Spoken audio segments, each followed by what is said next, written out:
هذه 2017 درنا لها نانو سيراميك ومانع احتكاك ايطالي وكاله اصلي. اخوان هذا شو يسوي؟ يحافظ لك على اجزاء الفولاذيه المتحركه داخل المحرك.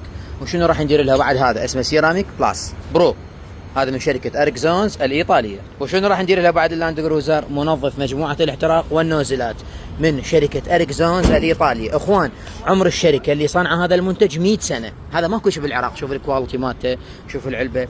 يعني الشركه اللي صنع هذا المنتج عمرها 100 سنه، اسمها 3 اكستريم برو. نتمنى من المستخدمين هذا المنتج يعلقونه بكل صراحه شنو يحب المنتج. اخوان نترجاكم رجاء اخوي، اللي مستخدم هذا المنتج اللي يندار مع البنزين او اللي يندار مع الدهن من شركه اركزونز الايطاليه يعلق بكل صراحه وبكل شفافيه وبكل صدق شنو رايه. العزم ما سيارة اختلف، الانطلاقيه ما سيارة اختلفت، اكو فرق. الادفانس راح، السيارة صارت مالتها شلعة قوية، صار بيها عزم، صار بيها انطلاقية، لأن هذا حتى يقلل صرف الوقود. اخوان هذا ثقوا بالله افضل منظف بالعالم لمجموعة البنزين. شوف الترتيب مالته، شوف الكواليتي. 3 اكستريم برو اعلى فئة.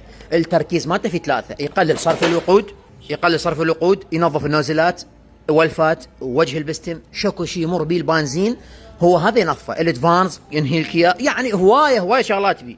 وهذا شو يسوي لك اخوان؟ ينظف لك المنظومه مال الوقود بالكامل، خطوط الوقود، النوزلات، الولفات. يعتبر محسن كذلك للبنزين، يزيد درجه الاوكتان بالبنزين، طبعا يزيل الرواسب، تكلسات، يعني حتى من غرفه الاحتراق هم يقلل الاهتزازات كذلك. يعني شلون احنا نقول يستعيد اداء المحرك المفقود.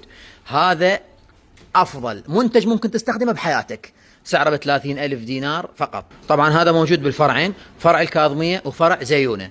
الفرع الاول كاظميه شارع 60 عماره البتول، الفرع الثاني زيونه ساحه ميسلون قرب جامع محمد رسول الله. المنتج ايطالي، ميد ان ايطالي وكاله اصلي من شركه اركزونز الايطاليه. هذا عمر الشركه اللي صانعته، وانا حتى بالمصنع بايطاليا مصور لكم اياه، ما يحتاج يعني بعد تدللون.